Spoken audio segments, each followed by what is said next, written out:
I think screen is visible now. Yes, sir. Yes, sir. Yes, sir.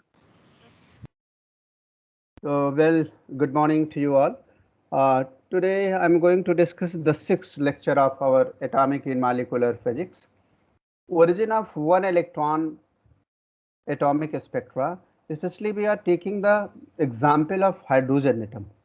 You might have read the prelims of the same in your lower classes. So here in the this PPT which is visible on your screen, you can see that there are different series of spectrum, especially in case of hydrogen, that is the Lyman series, Balmer series, Paschen and Brackett series. So anyway, let us discuss in detail about these. Origin of one electron, that is hydrogen like atomic spectra.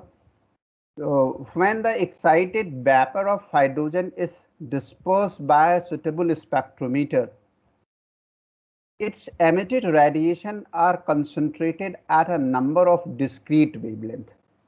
इसका मतलब क्या हुआ है? इसका मतलब बहुत सीधा सीधा है कि हाइड्रोजन के वेपर, अगर हाइड्रोजन का वेपर है तो इसका मतलब कि एक गैसियस स्टेट में हाइड्रोजन के एटम्स हैं, यानी वेपर में हाइड्रोजन के एटम डिस्पर्स हैं।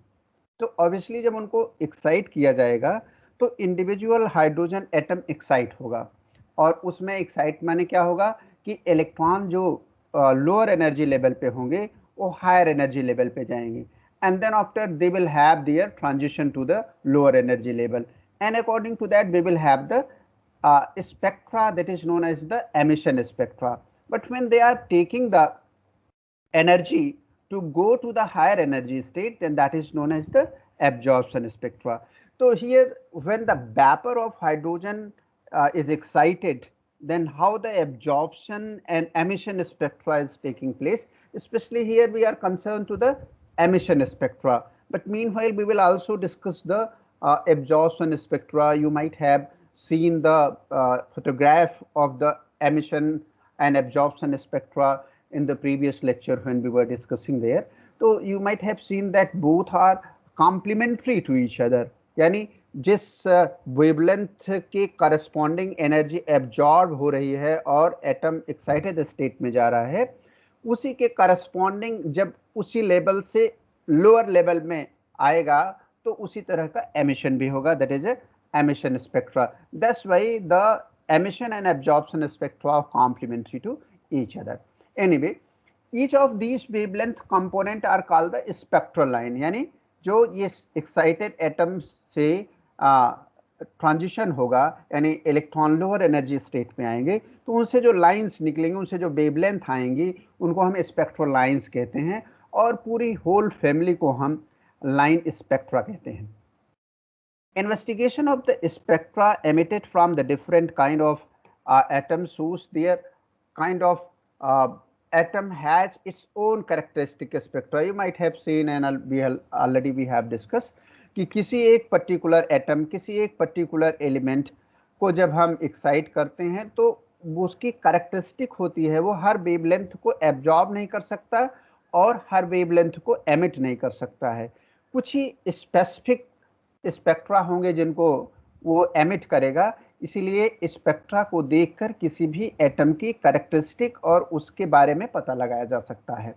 तो this is very important thing, and on the basis of that we can analyse chemically that what the material is under the investigation. तो spectroscopy का ये बहुत ही बड़ा एप्लीकेशन है कि, और इसको केमिकल एनालिसिस के लिए एक यूजफुल टूल के रूप में इस्तेमाल किया जाता है. A characteristic feature of line spectra is that the spectral line can be grouped in one or more series in which the separation and intensity of the line is decreases regularly towards the shorter wavelength. You have already seen this thing and we have discussed it कि अगर हम एक particular group के स्पेक्ट्रोलाइंस की बात करें जो emission spectra है, तो अगर हम लोअर वेवलेंथ की तरफ से शिफ्ट करें तो ऑब्वियसली उनकी इंटेंसिटी और उन लाइंस के बीच का सेपरेशन घटता जाता है.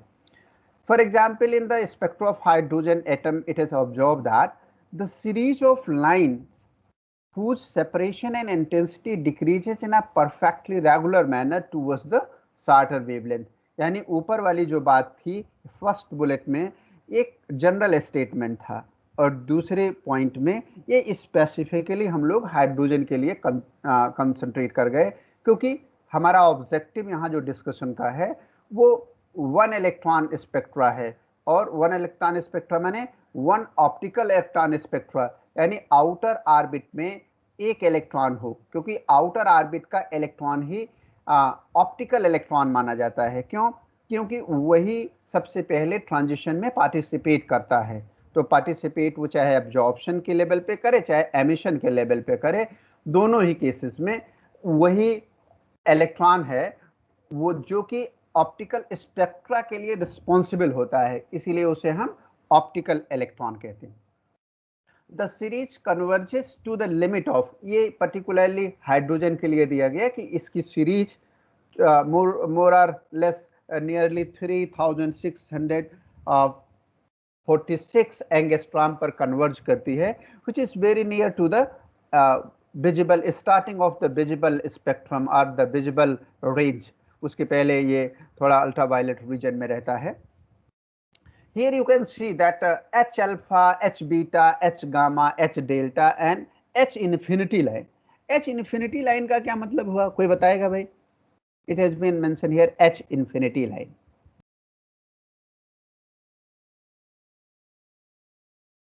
H infinity line का मतलब क्या होगा भाई? H infinity line का मतलब हो गया यहाँ पर कि जब धीरे धीरे हम कन्वर्जन की तरफ जाते हैं तो जहां पर सीरीज इंड होती है, खत्म होने लगती है, उसका हम नाम H इन्फिनिटी दे रहे हैं, यानी वो उसका एक्सट्रीम केस है इस पर्टिकुलर सीरीज का। एक बात का आपको कंफ्यूजन हो सकता है कि ये भाई lines H alpha, H beta, H gamma, H delta, ये लाइन कहाँ से कहाँ हो रही हैं, कैसे ये आ रही हैं, तो इसके बारे में हम आपको बहुत क्लियर कर दें कि जो डिफरेंट आप अभी सीरीज देखेंगे, चाहे वो बामर सीरीज हो, चाहे वो लाइमन सीरीज हो, चाहे वो पास्चन हो, चाहे फुंड हो, हर सीरीज का एक स्पेक्ट्रम है। यानी ये एक पर्टिकुलर सीरीज का, यानी पर्टिकुलर सीरीज, चाहे लाइमन का मान लीजिए, चाहे आप इसको बामर का मान लीजिए, स्पेशली बामर के सीरीज को ही ज़्यादा हाईलाइट इसलिए किया गया है कि ये विजिबल रेंज में मोस्टली आता है। तो अगर हम बामर सीरीज की बात करें तो ये सारी लाइंस बामर सीरीज की हैं। अब बामर सीरीज में एक्साइटेशन कैसे कैसे होगा कि हमें डिफरेंट लाइंस मिल जाएंगी, we will discuss here. And for that we were talking about the bomber, and you can see the photograph of the bomber, and who analyzed the hydrogen spectrum and found the hydrogen emitted 4 band of light within the visible spectrum। जो मैं आपको बता रहा था कि कौन कौन सा H alpha, H beta, H gamma जो लाइंस हैं इस तरीके से कंटेन करता हुआ 4 बैंड मिला, और वो चारों के चारों बैंड विजिबल रेंज में हैं। So his empirical, now he has started to decide that how we can investigate the formula in order to find the wavelength of the concerned spectral lines। तो उन्होंने अपने एक्सपेरिमेंट्स के outcome के आधार पर एक empirically formula design किया, एक formula suggest किया, और उसके लिए हाइड्रोजन एटम की जो वेवलेंथ थी एमिशन के द्वारा, यानी एमिशन में उसके जो बामर सीरीज में जो एमिटेड लाइंस थी उनकी स्पेक्ट्रोलाइंस की वेवलेंथ निकालने की कोशिश करी। But later on that has been more generalised by the Rydberg and Ritz, और फाइनली वो दूसरा उसका जो एक्सप्रेशन था वो स्लाइटली चेंज हुआ, और जो इन्होंने 4 सेट ऑफ लाइंस देखी थी, यानी सेट ऑफ बैंड्स देखे थे हाइड्रोजन स्पेक्ट्रा में, वो red, blue violet and violet colour था। तो इस तरीके का उनको 4 स्पेक्ट्रम मिले, और इसीलिए बामर सीरीज सबसे पहले इन्वेस्टिगेट हुई क्योंकि ये विजिबल रेंज में आती थी, और सबसे पहला फार्मूला जो इनकी वेवलेंथ के कैलकुलेशन का था वो बामर ने सजेस्ट किया empirically, and that has been modified by the Ritz and Rydberg later on.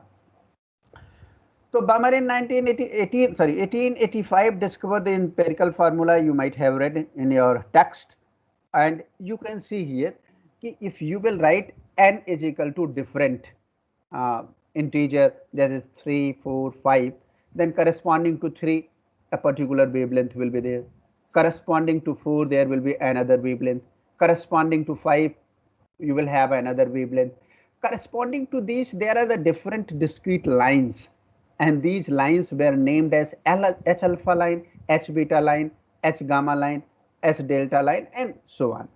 So what is very important thing which we should remember here कि जितने भी बैंड दिखेंगे उन बैंड में कुछ डिस्क्रीट लाइंस होंगी, उन डिस्क्रीट लाइंस की वेवलेंथ इस बात पर निर्भर करेगी कि from where to where transition is taking place, and that will be more clear if we will see the Rydberg and Ritz modification in the formula of Balmer. The formula is more generally written by the Ritz and Rydberg, and that become in terms of a wave number, rather writing the expression directly for the wavelength. What the change has been suggested by the Ritz and Rydberg, that rather writing it, let us write it in terms of 1 upon lambda. 1 upon lambda is equal to here wave number, not frequency exactly. This is not frequency but the wave number. Although this wave number gives the idea about the energy. क्यों? क्योंकि E is equal to H nu होता है and nu is proportional to 1 upon lambda. So obviously wave number will always give the idea of what the energy of that particular emission spectra. So what they suggested that this wave number will be equal to the a constant multiplied by a bracket, and that bracket, in the bracket we will have 1 upon 2 square minus 1 upon n square, where n is equal to 3, 4, 5 and so on. So let me know that either this is the general expression or this has been given for a specific series. Any one of you people, let me know that either this expression is the general expression or it has been suggested for a particular series of spectra. आप लोगों में से कोई बताए भाई? Sir general expression होगा, but 1/2 square की जगह वहाँ पे सीरीज चेंज होगी तो वहाँ पे n की वैल्यू चेंज होती जाएगी. और कोई बताए? जनरल इन्होंने जनरल एक्सप्रेशन, ये सर जैसे सीरीज चेंज होती जाएगी हम लोग n की वैल्यू चेंज करते जाएंगे, एंड उसके साथ साथ जो सीरीज बदल रही हैं उसके साथ उसकी वैल्यू भी चेंज होती जाएगी. जैसे अभी के लिए 1/2 स्क्वायर है, फिर नेक्स्ट सीरीज के लिए 1/3 स्क्वायर माइनस 1 जो भी n की वैल्यू होगी उसको पुट कर लेंगे. Absolutely right, but this is not general equation बेटा, क्योंकि ये 1/2 स्क्वायर तो स्पेसिफिकली आपका बामर सीरीज हो गई ना. तो how you are saying that this is the general equation? भाई जनरल इक्वेशन मीन्स कि from n initial to n final, from n initial to n final. तो instead of writing in place of 2 where it has been mention here 2 square, अगर आपने 2 को fix कर दिया तो ये पर्टिकुलर सीरीज के लिए हो गया ना. अगर आप यहाँ 2 की जगह पे कोई वेरिएबल लिखेंगे जो हर सीरीज के लिए बदलेगा, बट हर सीरीज के लिए इसकी एक ही वैल्यू होगी, बाकी दूसरे की वैल्यू चेंज होती रहेगी. क्यों? क्योंकि जब एब्जॉर्प्शन होगा तो इलेक्ट्रॉन किसी हायर एनर्जी स्टेट में जाएगा, तो जब भी ट्रांजिशन होगा उसी हायर एनर्जी लेवल से ही ना डिफरेंट लेवल पे होगा, तो एक वैल्यू तो फिक्स हो गई. That's why 1/2 square is corresponding to the Balmer series, because in case of Balmer series, electron is excited from first state to the second state, and from second state maybe that there is the transition according to that.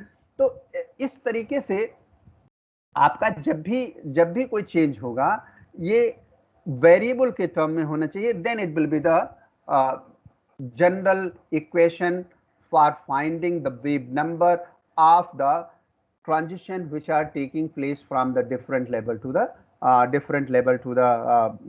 different lower level. तो जैसे 2 है, 2 का मतलब क्या हुआ?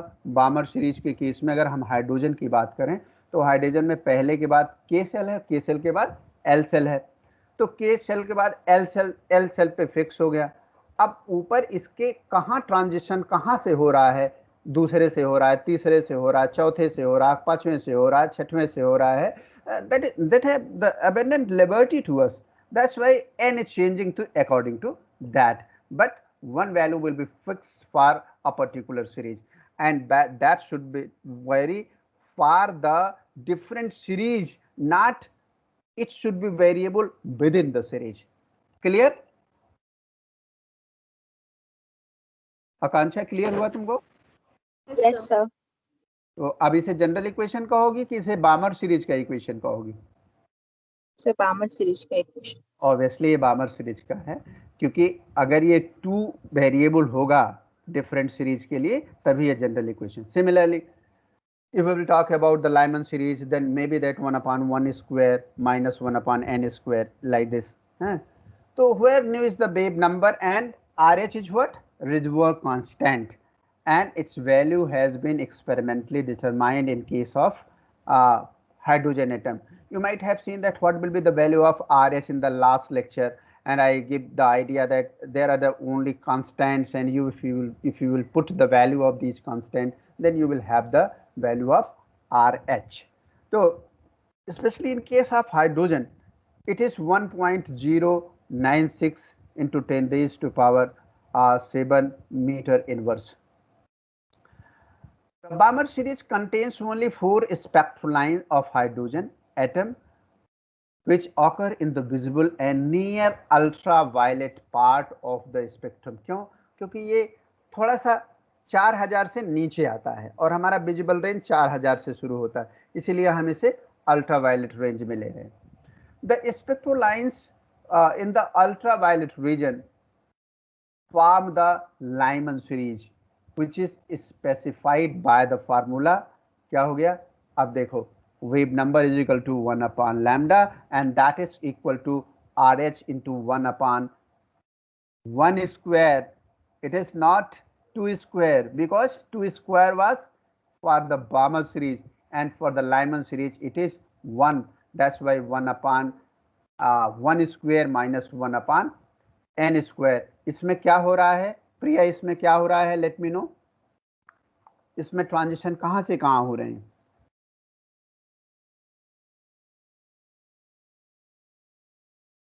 Priya Gupta, are you able to hear me? हाँ. Yes sir. इसमें transition कहाँ से कहाँ हो रहा है? वे बेटा ट्रांजिशन देखो पहले सेल पर यानी के सेल पर इलेक्ट्रॉन आ रहा है. कहाँ से आ रहा है? It will be decided by the n value which has been given there.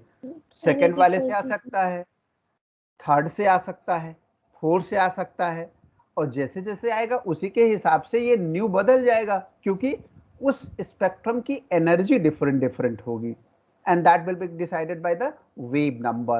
That's why this will be the first series that is known as the Lyman series. लेकिन Lyman series की खोज बाद में हुई थी, इसके पहले इसका Balmer series का हुआ था.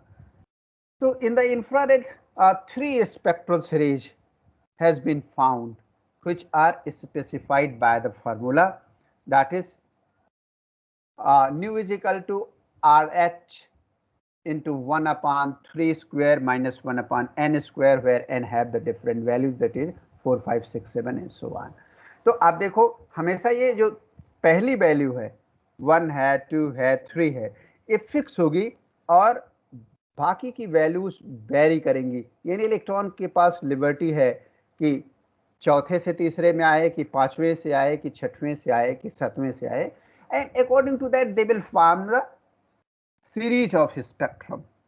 और ये ऑब्जर्व किया गया कि ये इंफ्रारेड में है और उस इंफ्रारेड में केवल हमारे पास 3 स्पेक्ट्रल सीरीज की बैंड मिलती हैं. ऐसा नहीं है कि आप H alpha, H beta, H gamma, H delta ऐसे करके बढ़ते जाएंगे और उसमें कितनी सीरीज मिलेंगी, कितनी सीरीज कितनी तरीके के हमारे पास स्पेक्ट्रल लाइंस मिलेंगी, ये हर सीरीज का डिसाइडेड है. और ये निर्भर करता है कि हमारा ये निर्भर करता है कि हमारा कहाँ से कहाँ तक ट्रांजिशन हो रहा है. Similarly, we will call about the bracket series. Then this nu is equal to RH within the bracket 1 upon 4 square minus 1 upon n square, and then have the different values. Similarly, for the Wundt series, we will have the same expression. So you should remember and you should set in your mind that which will be the first, second, third, and fourth. According to that, you have to fix the value of the denominator of the first term, and then after the next value and onward will be for the denominator which is lying in the second term of the bracket. So what is the term value? Now we are entering some more discussion about the spectrum of the hydrogen atom, and in order to analyze that, we have certain expressions that gives the idea about the energy, that gives the idea about the wavelength, that gives the idea about the wave number. तो that's why we are defining this term value. तो term value क्या होती है? देखिए, the ground state energy E1 of hydrogen, that is, and Z is equal to 1. In case of hydrogen, 1 electron is there. Atom is a convenient energy unit. It is called the Rydberg, and the numerical value of this one. ये जो सबसे ground state energy जो hydrogen atom के case में होती है Z is equal to 1 के लिए, उसकी एक फिक्स वैल्यू होती है, उसको यूनिट के रूप में भी इस्तेमाल किया जाता है, उसको कहा जाता है 1 रेडबर्ग वैल्यू है इसकी एनर्जी की, and that is equal to 21.7 into 10⁻⁻19 joule. और इसको जब हम इलेक्ट्रॉन वोल्ट में बदलेंगे, यानी हम इसको जब 1.6 इंटू 10⁻⁻19 से जब भाग देंगे तो जो वैल्यू आएगी वो इलेक्ट्रॉन वोल्ट में आएगी, तो that is equal to the 13.6 electron volt. Here we have taken the numerical value of the same. The energy value of the various quantum state energy level divided by minus hc is called the term value, and it is denoted by Tn. Remember that for all the quantum states, for all the energy levels, there is a fixed value of energy for the transition. Either absorption is there or the emission is there. And if we are dividing it by minus hc, then that expression gives the value of the term value. So that term value can be given as minus En upon hc, and that is equal to mz square e to the power 4 upon 8 epsilon 0 square h cube c within bracket 1 upon n square, where n have its integer value, that is 1, 2, 3 and so on. The quantity me square upon 8 epsilon 0 square h cube c is defined as Rydberg constant and also known as R infinity for the infinitely heavy nucleus. यहाँ पर एक बात बहुत important है जो हम mention करना चाहते हैं। जब भी ट्रांजिशन की बात हुई, बामर और इन लोगों ने, जो भी पाश्चन या रिडबर्ग, इन सभी लोगों ने जब ये डिसाइड किया कि let us study about the spectrum of the hydrogen, spectrum of the hydrogen like element, तो उसमें उन्होंने क्या किया कि न्यूक्लियस को फिक्स कर दिया। और जब न्यूक्लियस को फिक्स कर दिया, कहा कि nucleus is infinitely heavy in comparison to the electron which is participating in the transition to give the emission or absorption spectra. क्यों? क्योंकि इसके पहले भी रदरफोर्ड ने बताया था कि our all the mass is concentrated at the center of a particular atom that is known as the nucleus. That's why initially they consider it as the R infinity, that is the infinitely heavy nucleus case. This is the value of the Rydberg constant, and that is denoted by R infinity. So obviously this R infinity have its numerical value. You might have seen, and you might you can calculate this value, that is R infinity is equal to me to the power 4 upon 8 epsilon 0 square h cube into c. तो R infinity is a constant for all the atom. अच्छा, क्या किया गया? इन लोगों ने कहा कि भाई हर केस में चाहे जो एलिमेंट होगा, चूंकि न्यूक्लियस इनफाइनाइटली हेवी और सेंटर पर कंसंट्रेटेड है, इसलिए R infinity की वैल्यू सभी एलिमेंट के लिए बराबर होगी। But they were not right at that time. and that's why the correction made in the future by the some other scientists who were dedicated for the study of the spectroscopy of the different elements in atoms. So this, in terms of this R infinity, we can write the term value, that is Tn is equal to R infinity Z square upon n square. The lowest and most stable energy level has the largest term value. ये आप ध्यान रखिए इस बात को, इस statement को. The lowest and the most stable energy level has the largest term value. Term value किसकी सबसे ज्यादा होगी? जो लोएस्ट और मोस्ट स्टेबल एनर्जी इंडिकेट करेगा किसी भी एलिमेंट या किसी भी एटम का. Now the total energy equation for the electron in nth orbit can be given in terms of this energy equation. This En is equal to minus R infinity Z square Hc upon n square. Now the frequency of emitted electromagnetic radiation, यहाँ पर हमने electromagnetic radiation को new dash कहा for an electron initially moving in the orbit of quantum number Ni and drop to the lower energy orbit of the quantum number Nf having their energy Ei and Ef respectively. What is happening actually here, what I am discussing, I wish to discuss with you people कि यहाँ पर हम frequency of emitted electromagnetic radiation की बात कर रहे हैं. वो कब एमिट हो रहा है? जब EI और EF के बीच में ट्रांजिशन हो रहा है. और EI और EF की वैल्यू जब हम रखेंगे तब हमें एक जनरल इक्वेशन मिलेगी कि कहाँ से कहाँ ट्रांजिशन हो रहा है, जिसकी वजह से हमें एनर्जी मिल रही है. And this can be given as obviously this nu dash that we are calling as the frequency of emitted electromagnetic radiation. आप कहेंगे इसे न्यू क्यों नहीं कह दिए? न्यू इसलिए नहीं कह दिए क्योंकि हमने न्यू के लिए वेव नंबर का डिनोशन किया है यहाँ पर, इसलिए हमने इसे न्यू डैश कहा है एज अ फ्रीक्वेंसी. तो आप जानते ही हैं कि E is equal to H nu, तो E dash is equal to difference of energy divided by H. There is nothing new, already you have read it.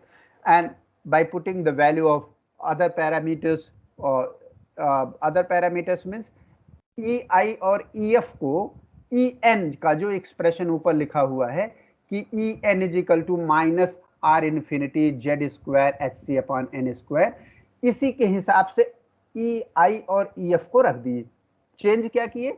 EI के case में Ni कर दिए और EF के केस में इसे हम NF कर दिए, क्योंकि वेरिएबल केवल n था राइट हैंड साइड में. अगर हम En के एक्सप्रेशन में देखें तो ऊपर तो सब कांस्टेंट है किसी पर्टिकुलर एटम के लिए, क्योंकि Z वेरी कर सकता है, लेकिन किसके लिए वेरी करेगा? दूसरे एलिमेंट के लिए वेरी करेगा. हाइड्रोजन के लिए तो वेरी करेगा नहीं. तो हाइड्रोजन के डिफरेंट इलेक्ट्रॉन के ट्रांजिशन के लिए हम Ni और Nf ही वेरिएबल होंगे. That's why we put here value and we got the expression for nu dash that is equal to R infinity Z square C within bracket 1 upon NF square minus 1 upon Ni square. And hence if we will divide it by C, that is nu upon C, obviously this will be equal to what? Nu upon C को क्या कहेंगे? Nu upon C को क्या लिख सकते हैं? अरे भाई कोई बताया न्यू डैश अपॉन सी को क्या लिख सकते हैं? Sir 1 upon lambda. Obviously 1 upon lambda we can write it, and that is nothing but the wave number. So now what the wave number equation we were deciding and we were derived earlier, that will be finalized here in terms of the general equation. And that gives the idea from where to where transition is taking place, which is the initial state, which is the final state for the transition. So that's why wave number equation may be modified and can be given as this nu is equal to 1 upon lambda R infinity Z square into 1 upon Nf square minus Ni square. Now the excited electron make a transition from higher energy level to the lower energy state here, and this accomplished by a series of transition in which the electron drops to the state of successively lower energy and finally reaching to the ground state. In each transition, electromagnetic radiation is emitted or with a wave number determined by the equation what already we have discussed there, that this wave number is equal to 1 upon lambda, and this is in terms of R infinity, Z square, NIN, NF, what already you have seen there. Now let us realize it from where to where transition is taking place. Just to set it in our mind. If the electron is excited to the state of n is equal to 7, हुआ क्या कि electron hydrogen का इतनी energy लिया कि वो 7वें आसमान में पहुंच गया। 7वें आसमान का मतलब 7वीं एक्साइटेड स्टेट में पहुंच गया, के एल एम एन ऐसे बढ़ते हुए 7वें में पहुंच गया। अब क्या हुआ, and drop successively through the state n is equal to 4। उसका पहला ट्रांजिशन हो रहा है n इज इक्वल टू 7 से n इज इक्वल टू 4 पर, and n is equal to 3, then to the ground state n is equal to 1। ये 3 transition उसके हो रहे हैं। अब इन तीनों ट्रांजिशन में क्या वेव नंबर आएगी, अगर आपसे कहा जाए कैलकुलेट करने के लिए तो आप कैलकुलेट करना चाहिए और आपके पास एबिलिटी होनी चाहिए कि हम कैसे कैलकुलेट करेंगे। Then 3 lines are emitted with a wave number given by the earlier equation what already we have discussed in the last slide, and for that first we will write Ni, that is the initial value of the electron from where the transition is taking place. Why? Because we are discussing the emission spectra, not the absorption spectra. तो emission spectra में तो emission के लिए तैयार बैठा electron जहां होगा उसी को हम इनिशियल स्टेट कहेंगे, तो that is equal to 7। And final state क्या होगा, जहां वो ड्रॉप होके आ रहा है, तो ऑब्वियसली पहला ड्रॉप जो ले रहा है वो n इज इक्वल टू 4 पे ले रहा है, तो पहला transition n is equal to 7 से n इज इक्वल टू 4 तक, Ni is equal to 7 and F is equal to 4। Similarly अब सेकेंड ट्रांजिशन, अब हमारा इलेक्ट्रॉन कहाँ गया है, n इज इक्वल टू 4 पर, तो दूसरे ट्रांजिशन के लिए ये इनिशियल स्टेट हो जाएगी और इस इनिशियल स्टेट से हम ट्रांजिशन लेंगे किस पर, थर्ड पर, तो obviously Ni is equal to 4 and NF is equal to 3। Then after we are saying that our electron is going to the ground state, means that Ni is equal to 3 to N final is equal to 1. So this is the transition what we are taking place, what we are getting there in this particular transition. And for hydrogen atom, Z is equal to 1. So the equation will give the idea, that is the in place of Z if we will write 1, then Z is equal to Z square is equal to 1, and finally wave number will be equal to R infinity into 1 upon N final square minus N initial square. This is identical with the series formula for the various series of hydrogen spectrum. Only the difference is that Rydberg constant has been replaced by the R infinity. तो यूं कह लीजिए आप कि hydrogen के case में जो Rydberg constant की वैल्यू थी वही R infinity के बराबर होती है। According to the Bohr's model, we have R infinity is equal to this numerical value, that is me to the power 4 upon 8 epsilon 0 square h to the power 3 and c. Taking the known values of these, all the constant which is required in this expression, and up to the significant figure if we will calculate it, then the R infinity will be equal to 1.09737 into 10 raised to power 7 meter inverse. So here we have calculated the value of R infinity, and what we are getting, according to the Bohr's model, each of the 5 known series of hydrogen spectrum arises from a set of transition in which the electron drops to certain final state. ये आप देख रहे हैं उनकी series, जो Lyman series है, बामर series है, Paschen है, फुंड है, ब्रैकेट है, जो भी सीरीज है ब्रैकेट है, तो इसमें एन फाइनल अब आपको दिख रहा है कि एन फाइनल किसी में 1 है, किसी में 2 है, किसी में 3 है, किसी में 4 है, किसी में 5 है, जबकि एन आई इनिशियल स्टेट की वैल्यू बदलती जाएगी और एन आई की वैल्यू डिफरेंट होगी किसी एक पर्टिकुलर सेट के लिए। इस तरह से सभी पांचों सीरीज के लिए अलग अलग वैल्यू फाइनल स्टेज की होगी और एक फाइनल स्टेज की वैल्यू एक सीरीज में होगी, लेकिन इनिशियल स्टेज की वैल्यू डिफरेंट होगी, जैसा कि अभी आपको मैंने एक एग्जाम्पल में समझाया था। And according to their transition, we will have such type of beautiful picture of the spectrum for the Lyman series, Balmer series, Paschen series. Other I have not shown here, but 2 more series are there. And you might have seen that the Balmer series is colored. So obviously this is lying in the visible range. That's why we put it here. And similarly, again we have the series show of the hydrogen spectrum, and beautifully it has been arranged how the intensity and the wavelength intensity and the separation of the different spectral lines are decreasing according to the decrement in the wavelength. So you can see that how the Lyman series, how the bracket series, how the Paschen series, bracket series, Fund series and others has been arranged in a very nice manner, although the color is not same as it has been shown here in the picture, because color will appear only in case of Balmer series, because that is only in the visible range. Rest to the beyond, rest are the beyond the range of this visible range.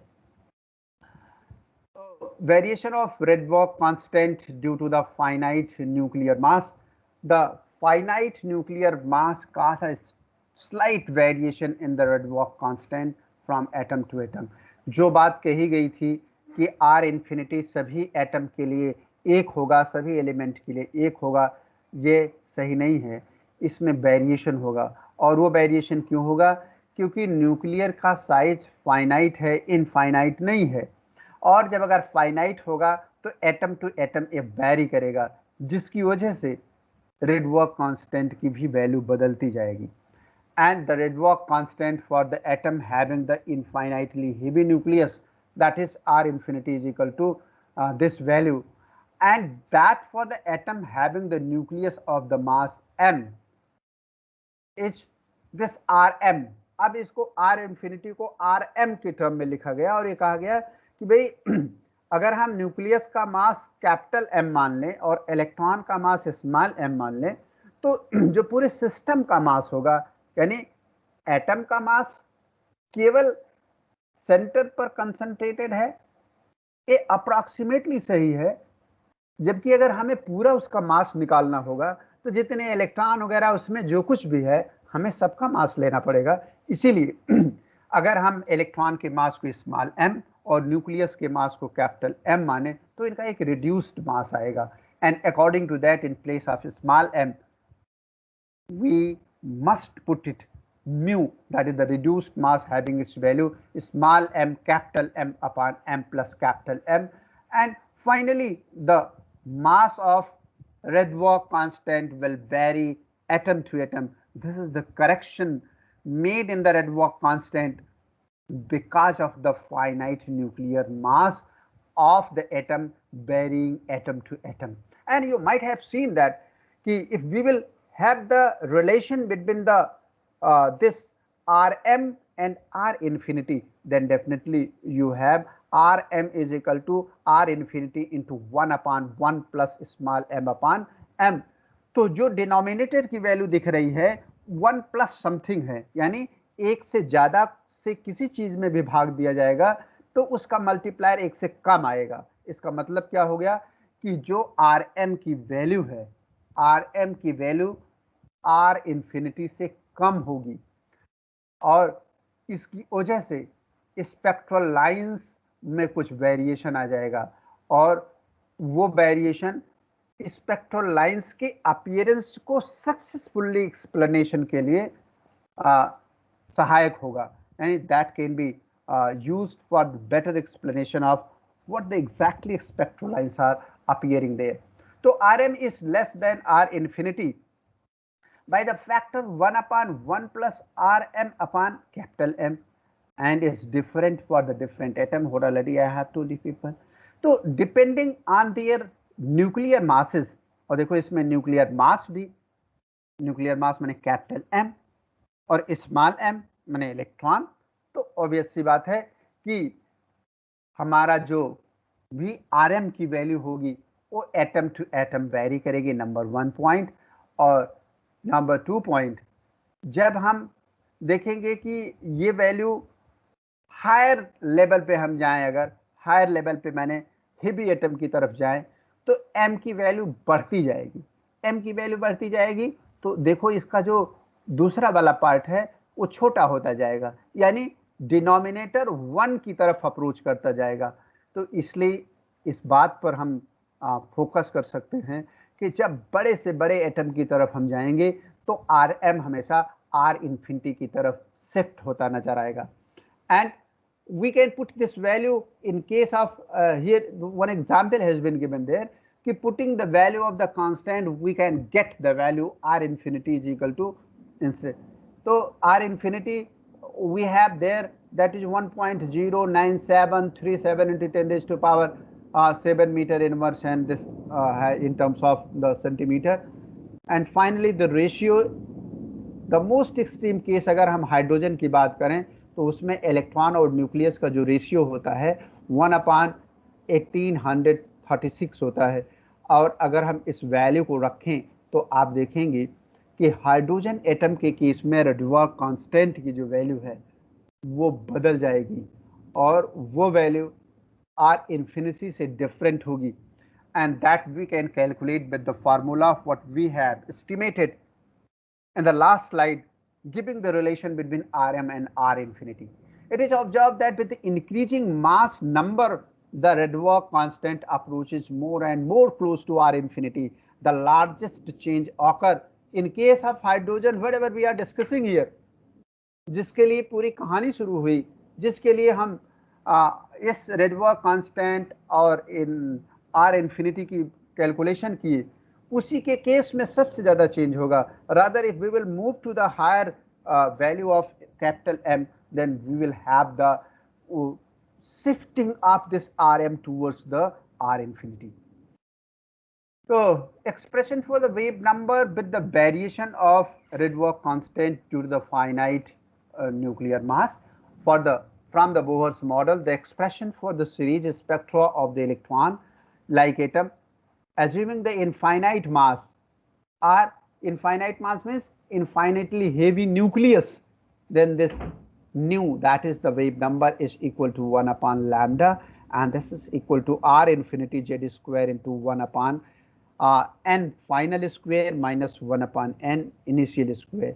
Taking the finite mass of the nucleus, above expression can be written as that nu is equal to 1 upon lambda is equal to Rm into Z square into 1 upon n final square minus 1 upon n initial square.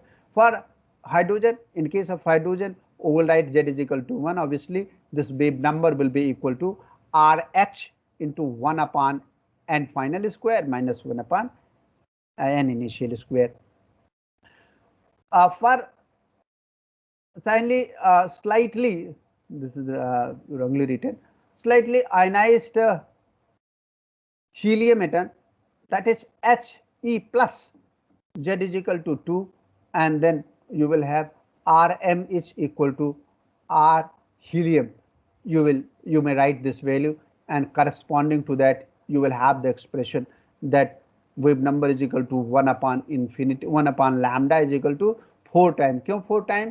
क्योंकि hydrogen के case में 2 electron हैं, तो 2 electron मानी जो Z की value इसमें है 2 proton, basically 2 proton, I am sorry, तो 2 प्रोटॉन में Z स्क्वायर की जगह पे 4 हो जाएगा, तो 4 टाइम RHE यानी Rydberg constant for the helium atom, and that is equal to 1 upon n final square minus 1 upon n initial square. Similarly, for the lithium, you may have the 9 times the Rydberg constant for the lithium. देखो अब Rydberg constant different atoms के लिए vary कर रहा है, and according to that we have the expression, modified expression for the Webb number, and you can see that that is varying according to the value of the capital M and small m, which we have seen in the last slides there. Similarly, in case of beryllium, you will have the n is equal to 4, then that is a 16 time Rydberg constant for beryllium multiplied by the same bracket, that is 1 upon n final square minus 1 upon n initial square. The spectral lines of these atoms have been found at the calculated position. It suggests that the correction due to the finite nuclear mass agrees with the experimental data. The difference in the Rydberg constant for the hydrogen and helium can be utilized to calculate the ratio of the mass m and the electron to the mass mh of the hydrogen, that is the proton. यानी इस फार्मूले के आधार पर हम proton और neutron के मास का ratio भी निकाल सकते हैं, उनको हम कंपैरिजन भी कर सकते हैं.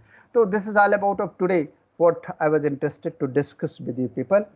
तो कंक्लूजन आज के लेक्चर्स में क्या हुआ? आज के लेक्चर में हमने क्या निकाला कि डिफरेंट स्पेक्ट्रल लाइंस कैसी होती हैं, इनके कितने स्पेक्ट्रल सीरीज का स्पेक्ट्रम है, इनके डिफरेंट लाइंस में वेरिएशन कैसे है, इनकी इंटेंसिटी और सेपरेशन में वेरिएशन किस तरीके से पॉसिबल है, फाइनाइट मास ऑफ न्यूक्लियस की वजह से क्या करेक्शन पॉसिबल हैं, और ये कैसे स्पेक्ट्रल लाइंस को अफेक्ट करेंगे, और फाइनली इनकी स्पेक्ट्रल लाइंस को जब एक्सपेरिमेंटल स्पेक्ट्रल लाइन से कैलकुलेटेड वैल्यू को एक्सपेरिमेंटल स्पेक्ट्रल लाइन से कंपैरिजन किया गया, तो they are in good agreement.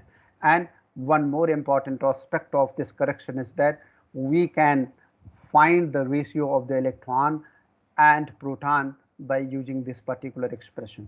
So this is all about of today. If you have any problem, please let me know so that I can discuss the same. Anybody have any question?